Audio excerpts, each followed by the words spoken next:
Olá, você está na GV News, seu canal de jornalismo 24 horas na internet.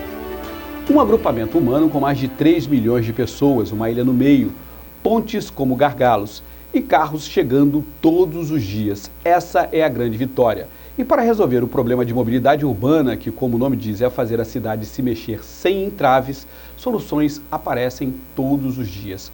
Para conversar com a gente sobre o problema de mobilidade urbana da Grande Vitória, está aqui a professora da UFES, Daniela Bonato. Ela é arquiteta, urbanista e doutora em planejamento urbano. Professora, obrigado por sua presença aqui no GV News Entrevista. Eu que agradeço. Professora, a primeira pergunta que eu vou fazer para a senhora é sobre o diagnóstico. Como a gente chegou a esse ponto num aglomerado urbano tão pequeno como a Grande Vitória, que não chega nem perto de São Paulo e Rio de Janeiro, por exemplo? Sem dúvida.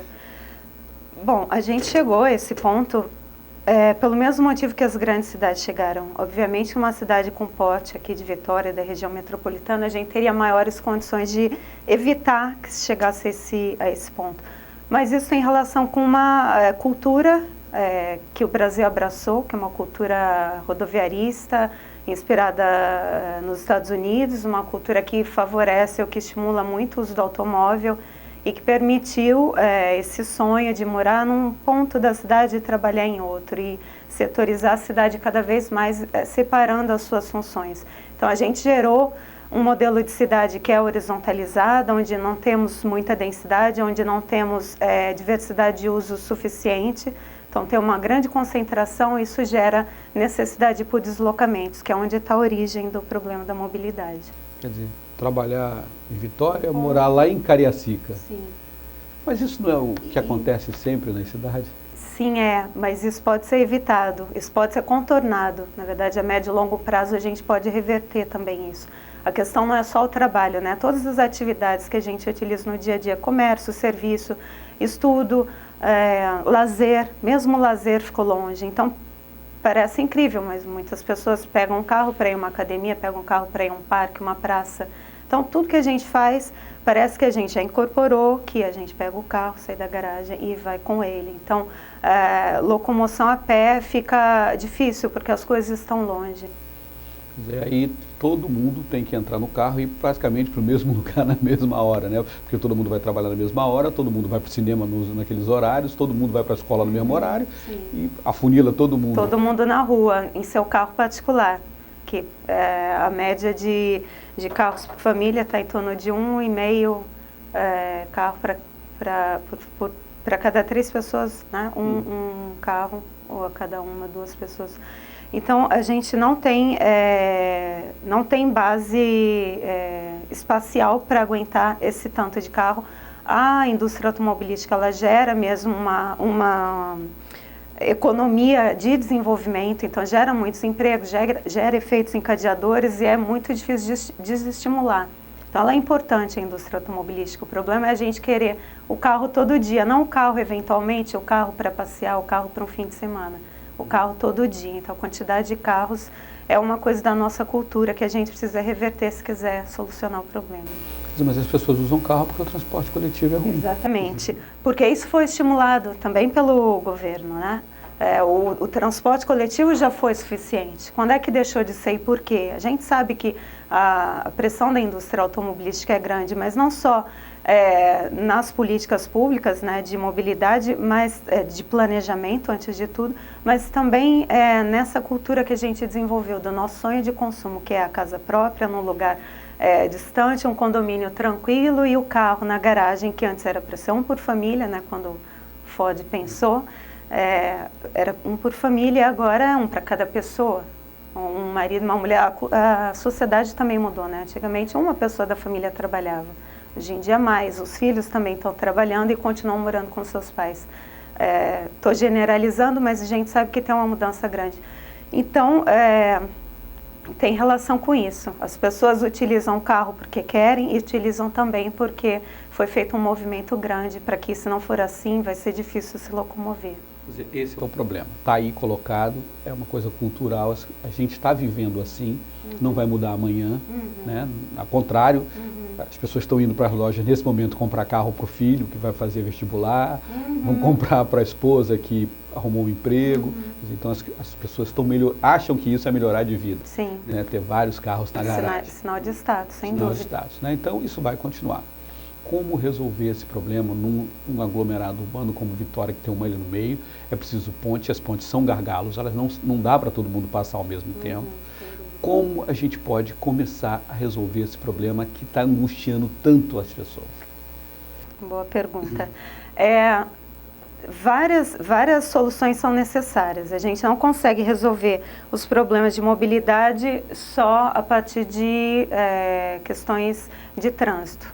Então, inclusive se confunde, né? Muitas pessoas acham que a mobilidade tem relação direta com o trânsito. Não exatamente. Tem relação com a facilidade que a gente tem de se deslocar. Eu digo pessoas, mas também cargas, né, de se deslocar na cidade. E em que condições? Então, não é só a facilidade, mas o conforto, né, a rapidez, a eficiência, isso tudo é importante na avaliação da mobilidade.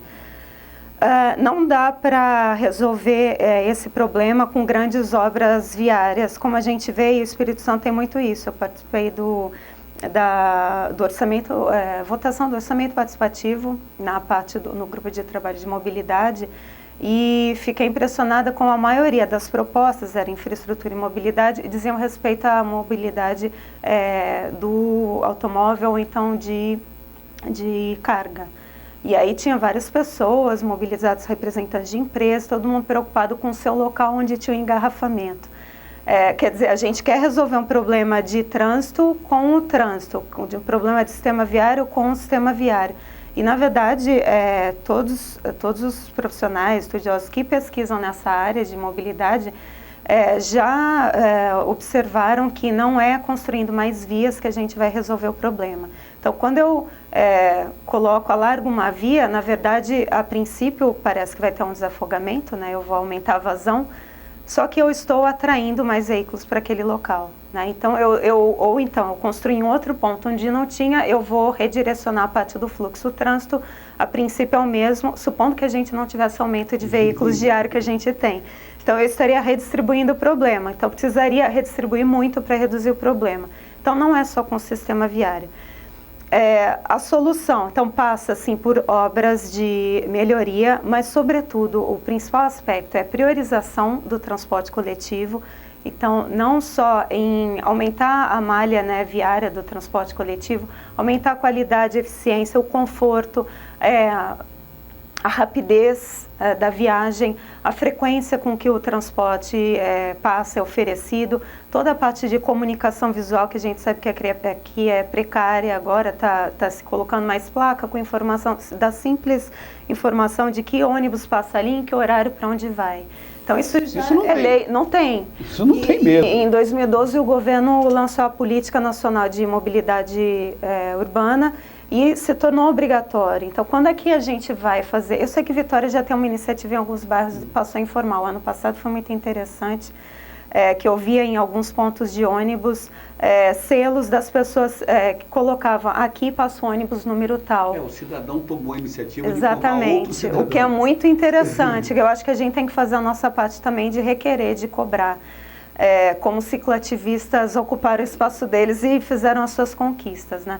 Então, essa é uma das coisas. A gente precisa entender que é uma solução que depende de um sistema de transporte coletivo, de um desestímulo ao uso do transporte individual. Então, o veículo, o automóvel, para uma pessoa, ele precisa ser inibido, o seu uso, e aí de várias maneiras, seja com um pedágio urbano que a gente se recusa a fazer, mas funciona muito bem, a Europa fez e melhorou o problema. As coisas têm que andar juntas, não adianta eu tirar o veículo e não dar uma possibilidade da pessoa se locomover. Restrição de estacionamento perto de estações.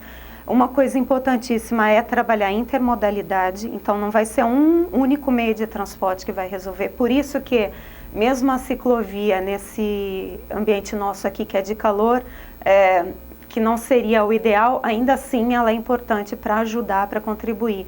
E estimula o transporte a pé. Agora, sem dúvida nenhuma dessas soluções vai ter o resultado necessário suficiente se eu não tratar o problema dos deslocamentos, que é aquilo que a gente falou, a origem do problema está no planejamento. Em eu setorizar e eu criar a demanda por deslocamentos. Eu tenho que reduzir as demandas por deslocamento e possibilitar que eu me desloque a pé ou de outras formas. Como isso vai demorar, porque as pessoas já compraram suas casas nos condomínios longe do trabalho e não vão vender para mudar para o centro da cidade, por exemplo, a gente tem algumas soluções que o governo tem colocado. Quer dizer, pelo que a senhora colocou, o governo acerta quando faz o BRT, para melhorar a qualidade do transporte coletivo. Mas complica um pouco quando faz a quarta ponte, porque está oferecendo mais coisas para andar de carro. Então, como é que a senhora vê essas duas coisas? Quer dizer, o BRT é bom, efetivamente, e a quarta ponte é boa, efetivamente, ou trazem problemas dos dois lados? É difícil uma solução que seja só boa, né? Solução só boa seria eu poder andar a pé para tudo e trabalhar perto de casa também. Quando a gente pode, a gente faz isso, né? A gente muda para perto, mais perto do trabalho para melhorar a qualidade de vida. Então, tem prós e contras. O transporte coletivo, aqui o ideal numa região metropolitana é o transporte de massa. Fica difícil a gente fazer metrô, qualquer situação subterrânea aqui é mais complicado. E o custo é elevadíssimo. Então, o transporte coletivo comum, que é o ônibus, também não dá conta. A gente já tem soluções dos articulados, eles auxiliam. O BRT, ele é uma forma de trazer um pouco da lógica do transporte de massa para solucionar. Na verdade, você tenta aumentar a capacidade dessa forma de transporte, articulando, tendo mais ônibus, criando corredores coletivos, corredores exclusivos, facilita sim, melhora, vai melhorar. Talvez o VLT fosse mais apropriado em alguns trechos, inclusive porque BRT, ele vai ter uma linha, vai ser uma barreira física, ele também vai separar a cidade, eu vou ter dificuldades de transposição, da mesma maneira que viadutos também geram esse tipo de dificuldade. Então, o BRT melhora a capacidade de fluxo, de deslocamento, tem seus prós e seus contras. Agora, a gente tem que ver a proporção em que o transporte coletivo está sendo estimulado e o transporte rodoviário está sendo ainda feito. A gente tem grandes obras aqui no Plano de Mobilidade do Estado e muitas delas são de aumentar a largura de pista, são de criar viadutos, reduzir gargalos, reduzir nós. E a quarta ponte é uma dessas soluções que tem a lógica do multimodal, né? Vai ter ciclovia também, porque já é a norma do Estado, do Espírito Santo, para as obras viárias incluir o cicloviário. Então, ela tem alguma coisa de interessante, ela vai reduzir um pouco do gargalo nas outras localidades, mas vai transferir para a região de Santo Antônio, né, onde vai desembocar um fluxo grande e é uma malha viária super apertada. Santo Antônio é um local complicado, né, que vai gerar, essas obras todas, elas geram, a gente tem uma malha viária que já está estipulada, né, então vai gerar desapropriações. Para todas essas soluções, né, acaba tendo, porque a gente tem que fazer alargamento de vias, às vezes você tem que desapropriar, então tem um custo social, um custo financeiro. Para ajudar o carro, eu vou mexer com pessoas que estão lá há anos. Pois então assim, dependendo da solução, é para ajudar mais o carro, outras são mais para o transporte público. Quando o transporte público é o beneficiado, ainda acho que a desapropriação seria justificável, mas sempre que fosse o mínimo possível. De novo, a gente volta na origem do problema, né? Vitória é uma cidade pequena, uma cidade com uma qualidade de vida enorme, poderia ter evitado algumas... Eu sei que tem umas medidas aqui de planejamento que já auxiliam nesse sentido, como a possibilidade de adensamento, a proibição de parcelamento de solo que gere grandes condomínios, com poucas pessoas, então já tem alguns estímulos. O problema é que aqui, e como muitos municípios, a gente também obriga que os edifícios tenham vagas em quantidade proporcional de carros, né, para carros, ao tamanho do apartamento. Então, quanto maior, mais vagas eu vou ter. Seria um contrassenso, né? Na verdade, a gente não deveria estimular nesse nível. Então, uma coisa que deveria ser combatida na origem, ela é estimulada na origem.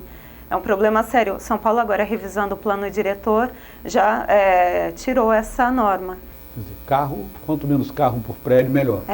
E, na verdade, o que precisa ter muito são estações intermodais, estações de transporte coletivo próximas às residências, para eu poder andar 300, 400 metros, e, no máximo, e pegar um transporte de qualidade. Então, uma série de soluções que tem que andar juntas para poder resolver.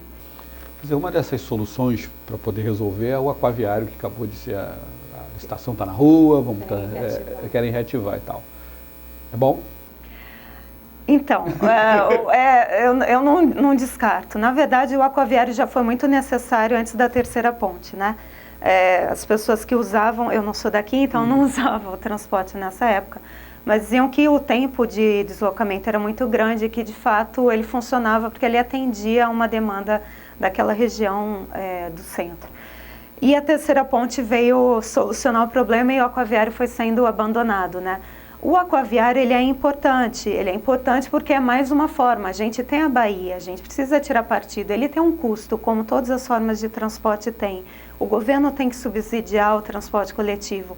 O aquaviário vai acabar ficando mais na iniciativa privada mesmo, mas é uma solução que se soma às outras. Então, tudo que a gente puder fazer para reduzir o uso do automóvel é importante, da mesma maneira que o cicloviário, nessa terra quente... Exatamente isso que eu ia perguntar para a senhora. Também ajuda. Ciclovias e tal. Os cicloativistas, né? A senhora é uma das cicloativistas que eu sei. Eu não sei se eu sou cicloativista, mas eu sou usuária da bicicleta, sem dúvida. Atualmente quem usa bicicleta é o cicloativista de uma maneira ou de outra, né? Porque tem que enfrentar esse trânsito maluco aí. Eu tenho essa preocupação. Quer dizer, o trabalhador numa cidade quente, ele vai sair de casa, vai pedalar, vai chegar no trabalho suado, vai precisar de uma infraestrutura, tomar um banho, mudar de roupa para trabalhar. E a gente não tem isso. Quer dizer, não adianta fazer uma ciclovia para as pessoas trabalharem, porque elas não vão trabalhar. Porque, poxa, eu vou chegar no trabalho suado, onde que eu vou trocar de roupa? Onde que eu vou tomar banho? E as empresas não se preocupam com isso. Hoje ainda não se preocupam.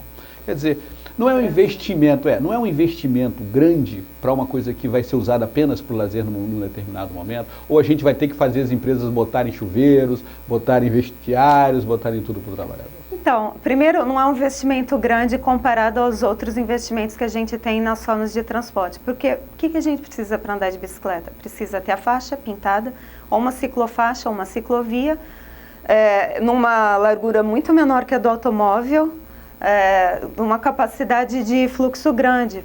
Você pode ter fluxo contínuo. Então, o investimento em si financeiro não é muito grande. Talvez o investimento cultural fosse grande. Então, esse é o primeiro ponto. Outra coisa que a gente precisa, eu preciso ter o estacionamento da bicicleta, né? Eu preciso ter o local para deixar. Esse mesmo local para deixar a bicicleta poderia ter essa infraestrutura de vestiário. A gente em São Paulo já vê isso. Tem empresas que já estimulam, a gente não faz isso no Brasil, mas na Europa, fala, bom, lá é mais fresco, o clima ajuda, mas lá faz muito frio, lá tem neve e as pessoas andam de bicicleta, como no Canadá também andam. Já tem um estímulo, tem empresas que pagam para o trabalhador que vai de bicicleta. A preocupação lá não é mais estacionamento para automóvel, mas estacionamento para as bicicletas. Então a tecnologia se desenvolveu, a gente tem catracas, tem identificação eletrônica para cada bicicleta, estacionamento para milhares de bicicletas. O Brasil está começando nisso. Eu acho que tem relação com a lógica, tem relação também com as distâncias, que aqui são maiores, mas não vejo como uma coisa impossível. Na medida que eu consiga deixar de percorrer grandes distâncias, ou no meu caso eu vou de bicicleta ao trabalho por convicção e porque a distância permite, são 5 quilômetros, que os estudos mostram que é o que a gente pode andar sem ficar em estado deplorável e chegar sem poder trabalhar. Mas isso acho que pode ser estimulado. Os prédios públicos podem ter um vestiário. A gente vai ter aqui o programa das bicicletas, né?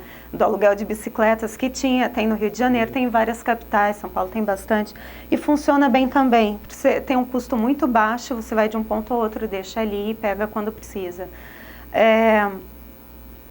E em relação aos deslocamentos serem grandes, você fala, a gente não vai trabalhar, a gente tem que entender a bicicleta como um componente da intermodalidade. Só a bicicleta não adianta. Então, eu posso ir de bicicleta até uma estação, como o Rio de Janeiro tem metrôs, onde eu posso deixar minha bicicleta na própria estação, no trem é a mesma coisa. Então, quem mora mais longe, que tem que andar muito para chegar, pode ir de bicicleta até esse local. A gente sabe que na Zona Norte, Zona Oeste funciona bem. A própria estação do Cantagalo tem o estacionamento, ele tem, eu posso levar minha bicicleta. Aqui a gente tem a iniciativa do ônibus carregando a bicicleta, se bem que sai mais caro, né? Mas eu acho que tem possibilidades, eu acho que a médio e longo prazo a gente vai aumentar. Eu sempre tive vontade de trabalhar de bicicleta, nunca me imaginei. Então, tem várias coisas. Acho que o aspecto cultural é o maior desafio que a gente tem a enfrentar. Não é o tecnológico, não é o técnico. O técnico está aí, uma bicicleta relativamente barata, pedalar, a maioria das pessoas, se não sabe, aprende rapidamente, não é problema.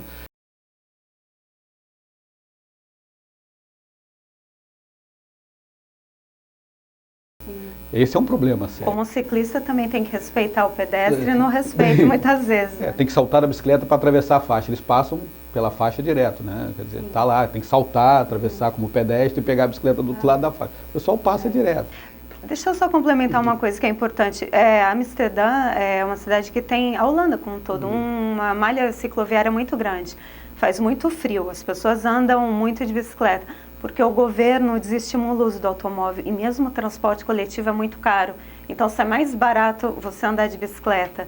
Então, são escolhas de onde investir, onde inibir, onde fazer um custo maior, e o transporte individual tem que custear o coletivo, sem dúvida.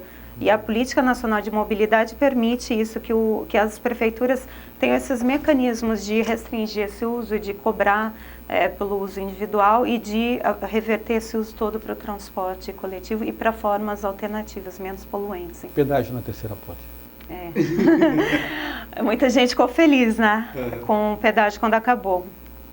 Criou um problema muito grande, que aumentou o fluxo de veículos e parece que em torno de 25%, 20-25%, e gerou um congestionamento muito maior. Eu moro perto ali e vejo como o trânsito ficou ruim, e tenho colegas, amigos que trabalham aqui em Vitória, moram em Vila Velha, e falam que têm saído muito mais cedo de casa para evitar. Então, é como se a gente abrisse mais uma via mesmo, você tirou uma restrição. E agora as pessoas vão buscar mais aquele caminho. Então, se estimulou, na verdade, o engarrafamento ali. Então, o pedágio em si, ele é importante que aconteça. Ele é importante para reduzir o uso do automóvel. Esse pedágio poderia ser público, não precisaria ser privado. Poderia ser público para investir no uso do ônibus, do transporte coletivo, de ter uma faixa exclusiva, de aumentar a frequência. A gente não usa o carro só porque quer usar, apesar de ter essa cultura, né? Ainda é uma necessidade grande. Então, o pedágio, eu acho que é uma questão controversa. Eu acho, sim, que deveria voltar a ser cobrado. Isso é importante, não só ali. Eu acho que botar a gente deveria... Reta do aeroporto aqui. Segunda ponte, a senhora está criando um problema, doutor. Professora, a senhora... Quer dizer... Não, eu acho que a gente tem que pensar em soluções. Então, não é só restringir, porque vai aumentar o problema. Não vai resolver. Tem que criar soluções alternativas. Então, só o pedágio não vai ser o problema. Não vai ser a solução do problema. Na verdade, a gente poderia pôr pedágio em tudo, agora ninguém vai mais andar de carro, ia ser o caos, porque ia ser um engarrafamento no ponto de ônibus, né? De pessoas se acotovelam, como é o metrô no Rio de Janeiro, fim de tarde. É uma loucura você andar de metrô. Mas, assim, eu tenho plena convicção que se a gente não trabalha a questão coletiva, a gente não resolve. A população cresce, como você falou, a venda de veículos cresce mais do que a população. É incrível isso, porque não é um bem barato, mas a gente faz financiamentos para 5 anos, tem carros de todos os tipos, todas as idades, então é um problema sem volta se não for atacado na sua origem. Então, tem as questões do trânsito, das formas de transporte, né, dos modais, e tem o planejamento que não pode ser deixado de lado. Porque senão daqui a 10, 15 anos nós vamos estar parados. Sim. Todo mundo de carro, parado dentro do carro, né, morando no carro. Sem dúvida, é um absurdo. A gente fala em planejamento do desenvolvimento dos transportes orientando o desenvolvimento. Então, eu não posso achar que com um engenheiro de tráfego, eu fiz engenharia urbana também no mestrado, a gente não consegue só com essa questão dos sistemas de transporte resolver o problema da mobilidade. É um problema de planejamento que tem que ser orientado para o deslocamento de outra maneira. Então, as soluções precisam ser casadas, senão não tem solução. Principalmente as pessoas entenderem que é preciso morar perto do trabalho e trazer a cidade para perto, as coisas todas perto. Sim. E não cada vez, quando condomínios Alphaville lá em Cariacica, Alphaville lá em Ponta da Fruta. E todo mundo vai morar em Alphaville. E acha que está no paraíso, e depois vai pegar todo o engarrafamento de lá até aqui, pelo menos até o centro de Vila Velha, né? Quer dizer, tem Alphaville... E aqui tem na Serra também, né? Porque vai sair um em Vila Velha, que eu estava pesquisando. Quer dizer, então isso tem que mudar. As pessoas têm que começar a voltar a ficar junto. Quer dizer, ficar junto é bom, não é? Eu acho que a cidade tem que se voltar para as pessoas também, porque quando a gente transformou a cidade para o automóvel, a gente reduz inclusive calçada para criar uma pista de rolamento para o carro. A gente não tem vontade de andar. Você vai andar, aqui é uma cidade quente, e que ruas são arborizadas? Que ruas não tem buracos? Que ruas tem irregularidade você consegue andar?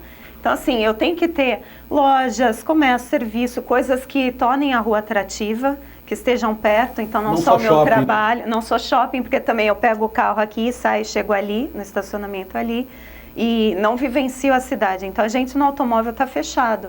Eu não tenho a relação com o que está por fora. Eu não vivencio a cidade, não. Eu estou preocupado com o deslocamento, de onde eu saio e onde eu chego. Esse prazer, eu acho que precisa ser retomado. A gente precisa gostar de estar na cidade. A cidade não é um problema. A cidade é a solução. As pessoas se juntam por causa disso. Então, eu preciso, sim, ter uma rua agradável, uma quadra agradável, arborização, calçada larga o suficiente, cheia de gente, de atrativos, pouco barulho. Preciso de bancos, preciso ter rampas. A gente já tem normatização para isso. Mas é engraçado que houve um movimento, inclusive, dos governos de deixar a questão da calçada, o problema da calçada, pro dono do lote e não para o município como um todo. E o sistema viário envolve, a calçada é de lote a lote, testada a testada, então não é só faixa de rolamento. Calçada é importante. E isso foi deixada pelos municípios, então virou uma atribuição, uma responsabilidade do proprietário do lote, dos condomínios, de manterem a qualidade desse espaço. Não vai ter. Então a gente também precisa de uma política pública de estímulo ao pedestrianismo, a qualidade da ambiência urbana, a arborização urbana. E Vitória é tão bonita, né? E Vitória é linda, Vitória é linda. Eu acho uma cidade incrível, tem uma qualidade de vida grande, tem um tamanho bom. Então, assim, não pode nunca se aproximar de São Paulo e Rio de Janeiro nessa questão do problema mesmo, né? Da dimensão do problema. E vai se não tiver uma parada para ver que caminhos a gente toma. Todas as cidades têm tendência a isso, a não ser que se faça uma volta. E a Europa, a gente tem que aprender com eles nesse sentido. Eles vivenciaram o problema antes, o problema lá era maior, porque as coisas são menores, então eles já estão à frente nas soluções. A gente precisa olhar para as soluções que já estão implantadas, não pensar, a gente nunca vai ser uma cidade desenvolvida, ou nunca vai ser uma Europa. Vai ser. E com certeza vai ser, se a gente quiser. Exatamente, uma questão de vontade política e de vontade individual também. Então a gente começa dentro de casa, educando os nossos filhos para isso, e a gente se educando também. Então agora eu acho que eu sou cicloativista, assim, e também sou usuária do transporte público. Ok, doutor, obrigado por sua entrevista aqui, esse bate-papo, para a gente entender as coisas. A gente vê o trânsito, esquece que é porque a gente mora longe, a gente vê a bicicleta e esquece que é preciso ter lugar para parar, né? Pensa no aquaviário, vai resolver o problema. Não, sozinho não resolve. Então, para a gente começar a entender que todo mundo tem que ter uma mudança de cultura, né? A bicicleta está aí, é viável, andar perto de casa é viável, morar perto do trabalho é bom, procure um lugar perto do trabalho, e a gente vai melhorando a vida de dentro para fora, né? Sim, como a senhora falou. Sim, esperamos. Muito obrigada. Obrigado, eu que agradeço. GV News, a TV da Grande Vitória. A gente volta daqui a pouco com uma nova notícia. GV News, porque informação é coisa séria.